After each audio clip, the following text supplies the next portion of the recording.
Este vídeo número 12 lo vamos a dedicar a la explicación del capítulo 8 de la carta a los romanos. Una vez que han sido destruidos los obstáculos que se oponen a la esperanza, el pecado, la muerte y la ley, como ya hemos visto, San Pablo desarrolla ahora la vida en el Espíritu, unos temas que anunció ya en el capítulo 5, versos del 1 al 11. Los justificados han sido capacitados para vivir una vida nueva, la vida del Espíritu, que es fruto del amor de Dios manifestado en los actos salvadores de Cristo Jesús. Esta vida en el Espíritu no ha llegado a su plenitud, debe llegar a su dinamismo final. Hemos sido salvados en esperanza. Y esa meta final está garantizada por el Espíritu, por Jesucristo, el Hijo de Dios, y por el Padre. Leamos el texto. Verso primero. No hay pues condena alguna para los que están en Cristo Jesús. Es como un grito de victoria. No hay condena, ni por parte de la hamartía, ni de la muerte, ni de la ley. ¿Y por qué no hay condena? ¿Cuál es la razón? Pues la ley del Espíritu de vida en Cristo nos ha liberado. Esta es la razón. Ahí Pablo utiliza nomos en un sentido amplio. Evidentemente no se refiere a la ley de Moisés. Paradójicamente lo aplica al Espíritu, que es el principio dinámico de esta vida nueva que hemos recibido. Pero la verdad es que el Espíritu en realidad no es nomo, por lo menos al estilo de la ley de Moisés, pues no solo nos proporciona la vitalidad que la ley mosaica nunca dio. Este Espíritu es el poder vivificador de Dios mismo, el dinamismo de la caridad derramada en nuestros corazones. Es un espíritu de vida que conduce a la vida y la poseen los que están en Cristo. Cuando dice que nos ha liberado, utiliza el auristo, remitiéndose a un hecho puntual. Ha sido el bautismo y la justificación. Y hemos alcanzado esa libertad por Cristo, que puede ser entendido instrumental, por medio de Cristo, o en Cristo unitivo. Ahí hemos conseguido la liberación de la ley, en sentido amplio, del pecado y de la muerte. Hemos sido liberados de la hamartía que conduce a la muerte. La tiranía del pecado, de la ley y de la muerte ha quedado quebrantada. Hemos pasado de aquel dinamismo a este dinamismo nuevo de la vida en el Espíritu. Verso 3. Lo que era imposible a la ley, a saber, hacer ineficaz la hamartía y cambiar al hombre, la ley de hecho solo mostraba el camino, no daba la fuerza. Lo que era imposible a la ley, por cuanto que estaba debilitada a causa de la carne, se refiere al hombre débil, y esta a su vez, la carne a la hamartía, lo ha hecho Dios, refiriéndose al Padre. ¿Y cómo lo ha hecho? Enviando a su Hijo en semejanza de la carne del pecado. Cuando afirma que ha enviado a su Hijo, está presuponiendo la preexistencia divina de Cristo. El enviado está en auristo, se refiere a un momento puntual, probablemente a la encarnación, por la que aquel por quien es y en quien es todas las cosas, todo lo hecho, ha entrado en la historia humana.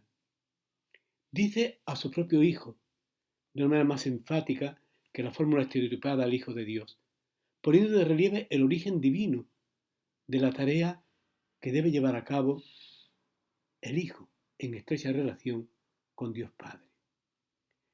En semejanza de una carne de pecado lo ha enviado. Carne de pecado indica carne débil, destinada a la muerte corporal, pero excluyendo toda enemistad con Dios. Fue enviado como hombre nacido de mujer, hemos leído en carta a los Gálatas 4:4 bajo la ley, por tanto limitado. Pero evita decir que el Hijo vino con una carne pecadora, como ya hizo en 2 Corintios 5:21, que allí afirmaba que lo hizo pecado, pero inmediatamente matizó diciendo que al que no conocía pecado fue al que hizo pecado. Vino en una forma semejante a la nuestra, en cuanto que experimentó todos los efectos del pecado y sufrió la muerte de un maldito por la ley, como decía Gálatas 3:13.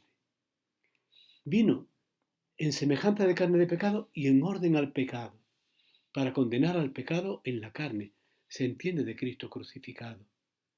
Cristo ha entrado en el dinamismo histórico del pecado para destruirlo desde dentro.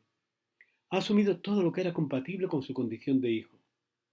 La muerte corporal fue la última consecuencia de esta condición, destruyendo en ella el dinamismo del que la carne formaba parte. Como Jesús viene presentado, ya lo vimos cuando comparaba a Adán y el hombre viejo y el hombre nuevo, Adán y Cristo, viene en representación de toda la humanidad, toda ella está virtualmente muerta con Cristo a la carne, a la ley y al pecado, a la jamartía. Verso 4. Para que la justa exigencia de la ley, es decir, la voluntad de Dios que se manifiesta en la ley, se cumpliera en nosotros, los que actuamos de acuerdo con los que no actuamos de acuerdo con la carne, con sus exigencias, sino de acuerdo con el Espíritu. Las exigencias del Espíritu son las que nos llevan a cumplirse en nosotros.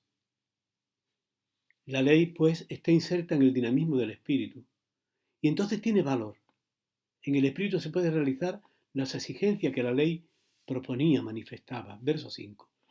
Pues los que viven según la carne, es decir, según el dinamismo de la carne sometida al pecado, desean las cosas de la carne. Ponen sus miembros al servicio de la concupiscencia, que se concreta en desórdenes. En cambio, los que viven según el Espíritu desean las cosas del Espíritu, que se concretan en la vida, en el gozo, en la paz. ¿Cuál es la meta de ambos dinamismos? El deseo de la carne lleva a la muerte. En cambio, el deseo del Espíritu, dado por el Espíritu, conducen a la vida y a la paz plena. Consecuencia de ambos dinamismos. Por ello, el deseo de la carne es hostil a Dios, separa al hombre de Dios y por tanto le propicia la muerte total, pues no se somete a la ley de Dios. No solo no se somete, no puede someterse, porque pertenece en sí a una dinámica radicalmente opuesta.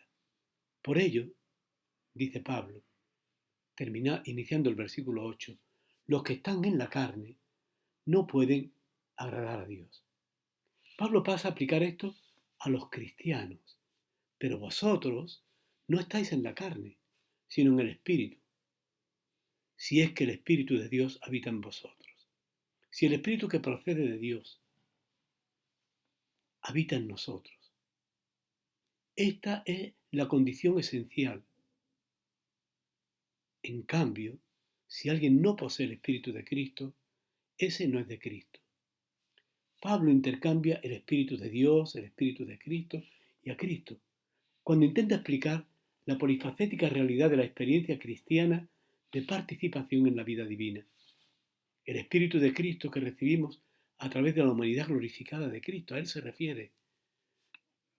No es de Cristo, dice, no le pertenece, pues es el Espíritu el que nos incorpora a Él por la fe y el bautismo, y el que nos hace participar de su vida. Si alguien no posee el Espíritu de Cristo, ese no es de Cristo. Continúa en el verso 10. Pero Cristo está en vosotros, porque hemos sido incorporados por el Espíritu a Él, en su proceso pascual. Y por tanto el cuerpo está muerto por el pecado. El cuerpo sigue sujeto a la muerte corporal, a causa del pecado introducido por Adán. Pero el Espíritu se refiere no al Espíritu Santo, sino nuestro espíritu, nuestra mente, informada por el Espíritu, vive para la justicia. Esta es la situación actual del cristiano. Y si el Espíritu, continúa en el verso 11, del que resucitó a Jesús de entre los muertos, el Espíritu que lo resucitó, se refiere el Padre, habita en vosotros, el que resucitó de entre los muertos a Cristo Jesús, también dará vida a vuestros cuerpos mortales. El Espíritu que es la manifestación de la presencia y fuerza salvadora del Padre en el mundo desde la resurrección de Cristo y a través de ella, es el que también nos resucitará a nosotros. Su acción es resucitar a este cuerpo mortal por el mismo Espíritu que habita en vosotros. Así pues, el Espíritu nos hace participar de todo el proceso pascual de Cristo, que culmina en la resurrección. Concluye Pablo: si esto es así, así pues, hermanos, somos deudores. ¿Pero de quién? Dice Pablo: no de la carne, para vivir según la carne. No pertenecemos a ella ni debemos nada a ese dinamismo de la jamartía. Pues si vivís según la carne, moriréis definitivamente, se refiere a la muerte escatológica. Pero si con el Espíritu dais muerte a las obras del cuerpo, a las inclinaciones malas, contra uno mismo o contra el prójimo, que aún perduran en el cristiano, entonces viviréis plenamente. Llegaréis al final de este dinamismo, a la resurrección. Este espíritu, en efecto, dice Pablo, cuantos se dejan llevar por el Espíritu de Dios son hijos de Dios. El Espíritu nos hace hijos de Dios. Establece entre nosotros y Dios una relación filial y de heredero, pues habéis recibido un espíritu, dice Pablo, lo que implica la filiación. Habéis recibido, verso 15, pues no habéis recibido un espíritu de esclavitud. Es decir, la disposición interior dada por el Espíritu Santo no es de índole o de una mentalidad de esclavo, para que recaer en el temor, como cuando éramos gentiles, cuando no éramos, cuando no habíamos recibido el Espíritu, fuésemos gentiles o judíos, sino que habéis recibido el espíritu de hijos de adopción. Esto de hijos de adopción, huiocecías, de hijos de Dios, es un término que utiliza Pablo inspirándose probablemente en el Antiguo Testamento. También se utilizaba en el lenguaje legal helenístico. Se aplica a Israel en Romanos 9:4 y con referencia especial por haber sido elegido por Dios. No se encuentra en los 70, probablemente porque la adopción no era una práctica común entre los judíos. El ser hijo de Dios, la huiocesías, indica que el cristiano bautizado ha sido introducido en la familia de Dios y tiene una posición dentro de ella que no es la de esclavo, sino la de hijo y heredero. Esta afiliación no es natural como la de Cristo, sino es un don libre, gratuito y real de Dios, que da testimonio. El Espíritu da testimonio y es fundamento de nuestra esperanza, de nuestros derechos, de nuestra herencia, en el que clamamos, gritamos, utiliza el verbo, kraxo, a viva voz, Abba Padre. Por medio del Espíritu, el cristiano proclama que Dios es Padre. Esta es la fórmula normal de dirigirse un judío a su Padre. Pero es también las palabras con las que Jesús se dirigía al Padre y con las que Él nos enseñó a dirigirnos a Dios nuestro Padre. Es el grito también utilizado por Jesús en el momento de su suprema confianza terrena en Dios, en la cruz, según el Evangelio de Marcos 14:36.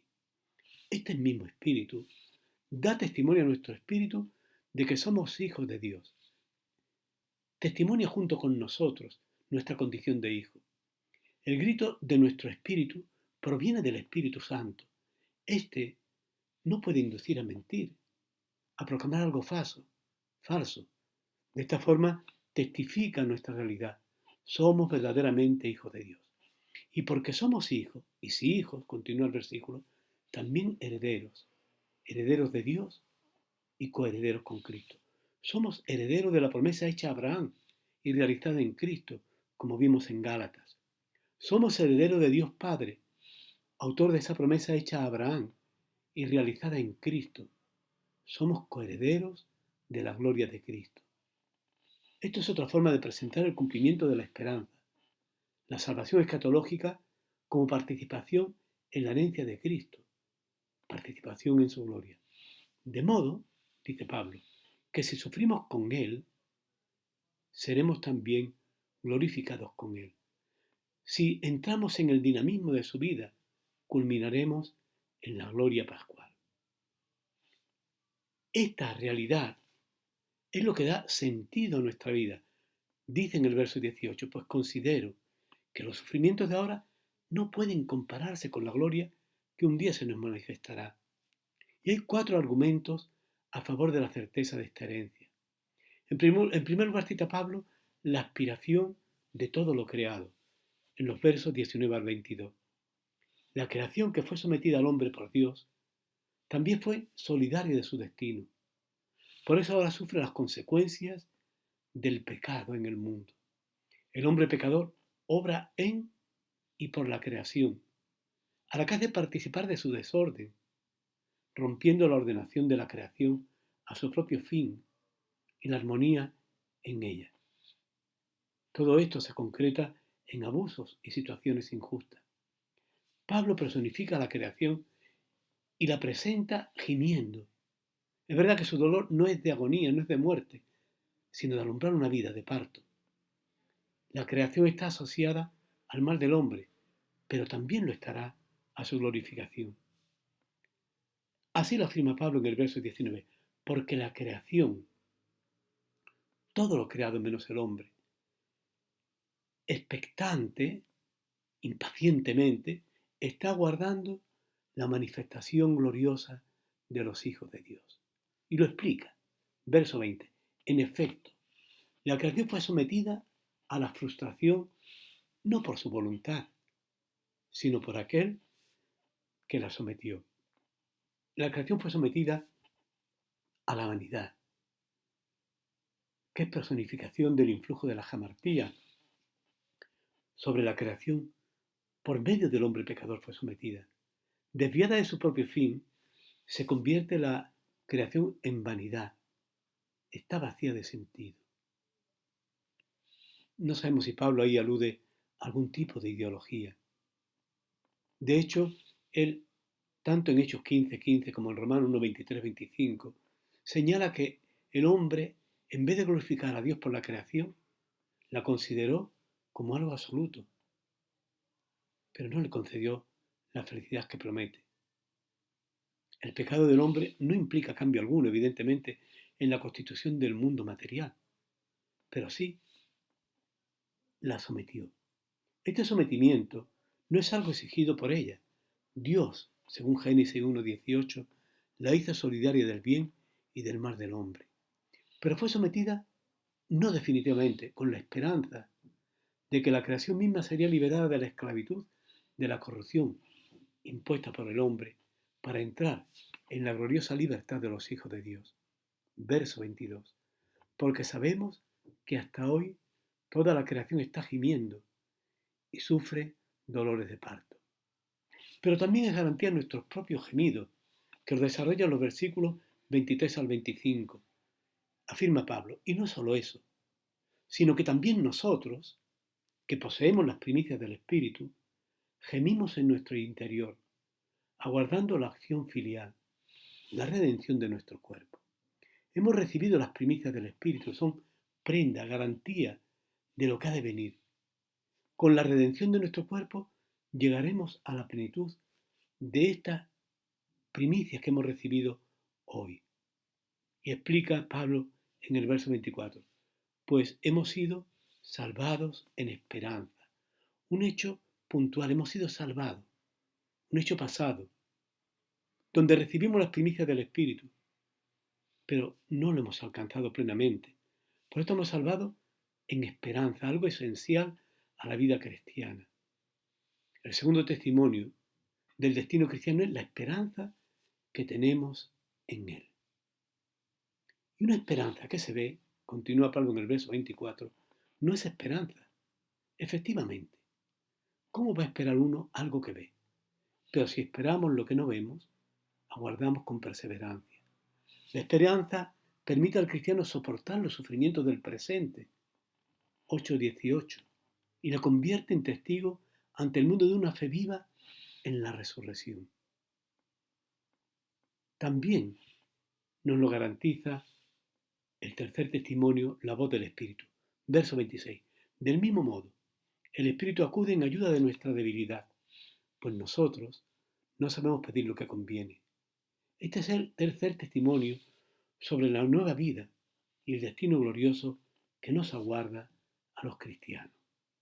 Las aspiraciones humanas corren el riesgo de ser ineficaces debido a nuestra flaqueza natural, pero el Espíritu añade su intercesión, que hace superar dicha flaqueza.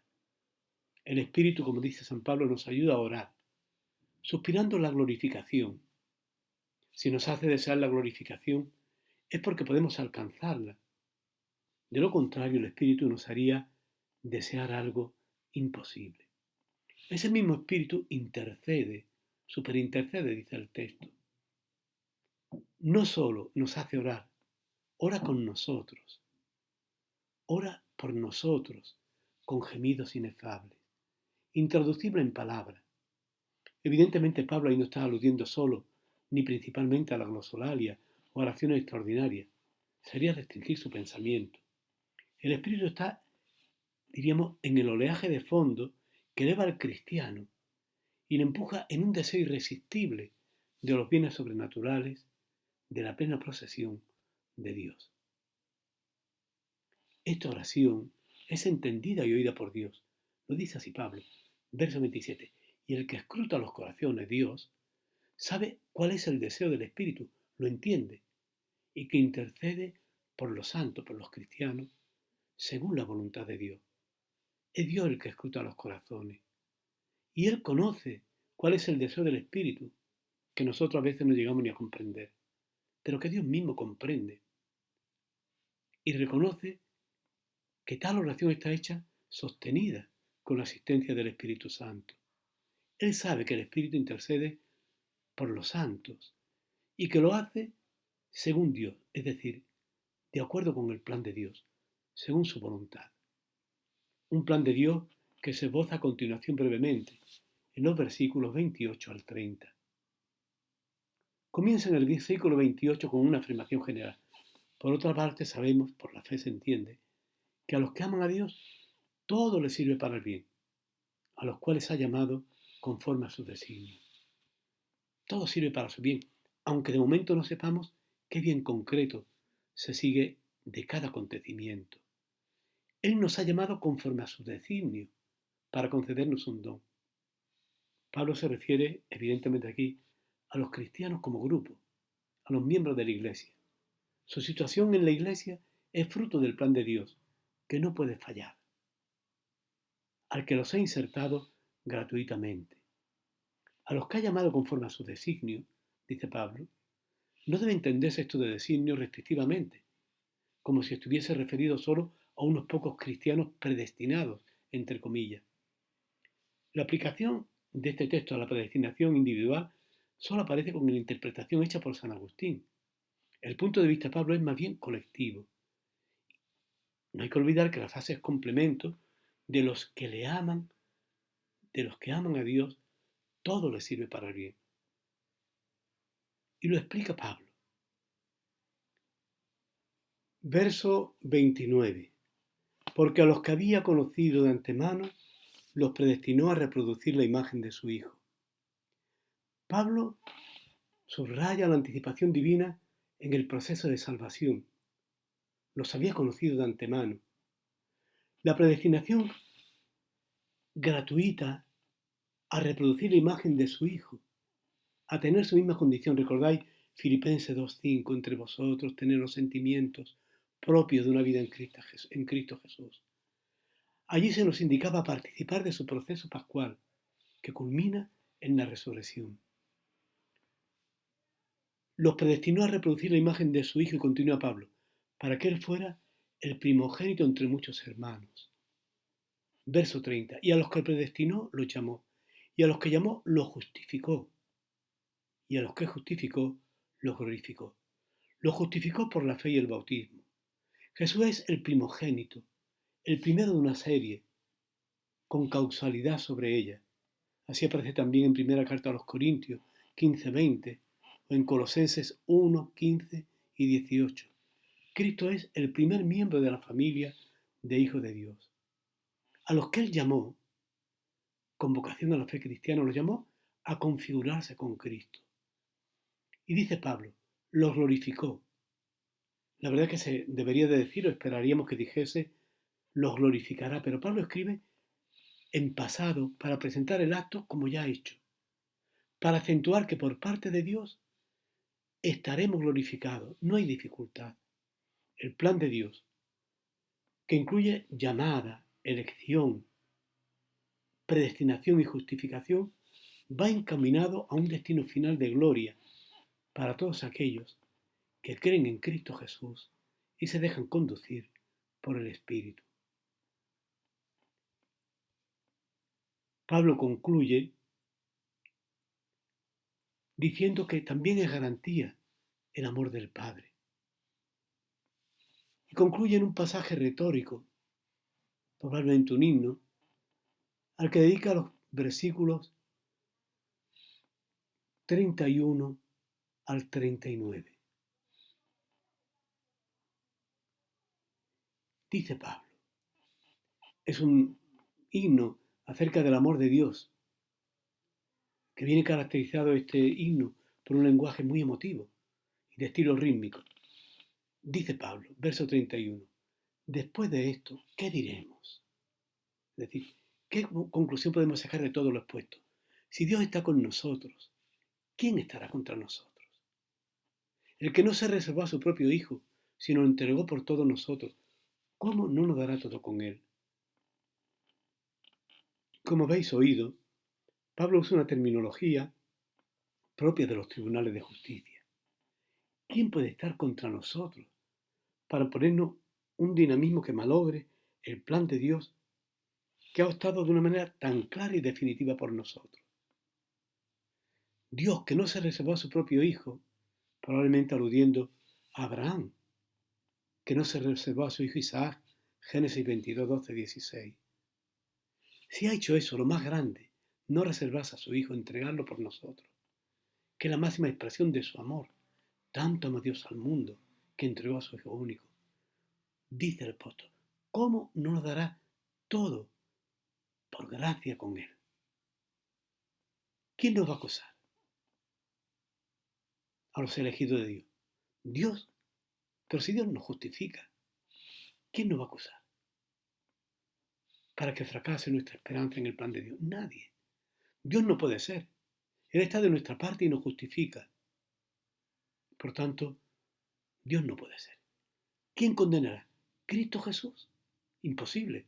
Si Él murió, más todavía, resucitó y está sentado a la derecha de Dios, y que además intercede por nosotros. No solo es que murió por nosotros, es que intercede continuamente por nosotros. Esa interrogación solo puede ser irónica. ¿Cómo puede ser Cristo quien nos condene? Si toda su obra ha sido en favor de los hombres. Al contrario, Cristo intercede por nosotros, como ya decía en la carta a los Hebreos, en el capítulo 7, 25 y 9, 24. Entonces, ¿quién nos va a separar del amor de Cristo?